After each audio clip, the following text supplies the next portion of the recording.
અને જ્યારે બધાને પ્રણામ કરવાની ઈચ્છા જાગે ત્યારે સમજવું કે આપણા જીવનની અંદર હવે જ્ઞાન આવ્યું છે. જ્યાં સુધી ભેદ બુદ્ધિ રહે છે ત્યાં સુધી જીવનમાં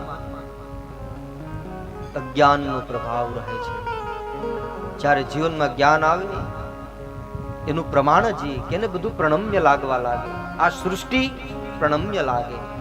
જ્યાં જુએ ત્યાં એને રામ દેખાય, જ્યાં જુએ ત્યાં એને હરિ દેખાય, જ્યાં જુએ ત્યાં એને માં દુર્ગા અને માં શિવ દેખાય, પ્રભુ દેખાય. એને ભેદ ન રહે.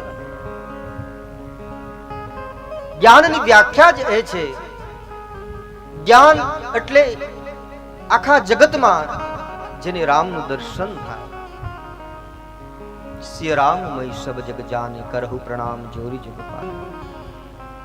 ગઈકાલે હું ભક્તિમણીની વાત કરતો હતો. એ ભક્તિમણી એ ખદાનમાંથી ખોજવા માટે એક કુદાળી નામના શસ્ત્રનો હથિયારનો ઉપયોગ કરી અને એને ખોજવામાં આવે. કોઈ મરમી સજ્જન માણસ હોય પણ એ કઈ દ્રષ્ટિ જોશે તો કહે જ્ઞાન અને વૈરાગ્ય. જ્ઞાન નયન, જ્ઞાન વિરાગ નયન ઉરગારી. ઉરગ એટલે સર્પ, અરી એટલે દુશ્મન. જે સર્પનો દુશ્મન છે ગરુડ, એને કહે છે જ્ઞાન વિરાગ નયન ઉરગારી. જ્ઞાન અને વૈરાગ્ય રૂપી નેત્રોથી એ મણી જીવને પ્રાપ્ત થાય છે. બહુ જ તાત્વિક દર્શન છે. મહાપુરુષો એમાં પ્રકાશ પાડી શકે. જ્ઞાનનું એક જ દ્રષ્ટાંત હું તમને આપીશ.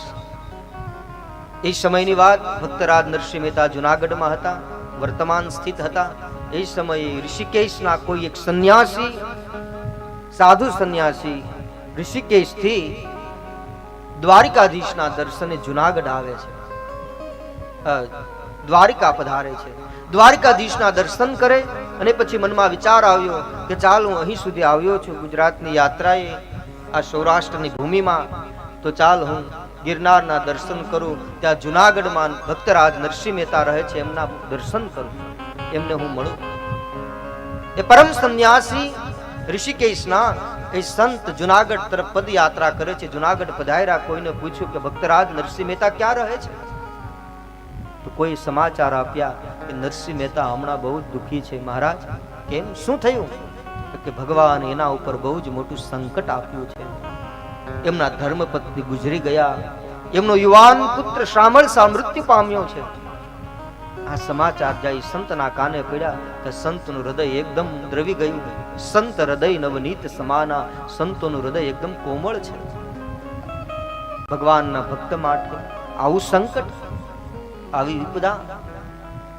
આગળ જાય. કોઈને પૂછ્યું નરસિંહ મહેતા ક્યાં રહે છે? એ જ સમયે યોગાનુયોગ નરસિંહ મહેતા ભવનાથ દર્શન કરી એ માર્ગે ચાલ્યા આવે છે. માર્ગમાં જે સંન્યાસી મળી જાય છે. કોઈ કીધું કે મહારાજ તમે જે ભક્તરાજ નરસિંહ મહેતાની વાત કરો છો, જે સામેથી ચાલ્યા આવે, જેના મસ્તક ઉપર કાન ટોપી છે, ગોપીચંદનનું તિલક કર્યું છે, કંઠમાં તુલસીની માળા ધારણ કરી છે, હાથમાં કરતાલો છે, મુખમાં રાધાવલ્લભનું નામ છે, એ જ ભક્તરાજ નરસિંહ મહેતા છે. પરમ વૈષ્ણવ ભક્તના દર્શન થયા. એ સંન્યાસી પહોંચેલા મહાપુરુષ એ ભક્તરાજ નરસિંહ મહેતાના ચરણમાં પડી ગયા, સાષ્ટાંગ દંડવત પ્રણામ કર્યા છે. લાકડી જેમ પડે એમ પડી ગયા. આ છે મહાન વ્યક્તિનો પરિચય, મોટા વ્યક્તિનો પરિચય. જે ખરેખર મોટા હોય છે એ વિનમ્ર હોય છે. ये तो सच है कि खामोश रहते हैं लेकिन बड़े तो आखिर बड़े होते हैं. જે મોટા હોય છે ને મોટા જ હોય છે. એની મહાનતા એની વિનમ્રતામાં હોય છે, એની સરળતામાં હોય છે.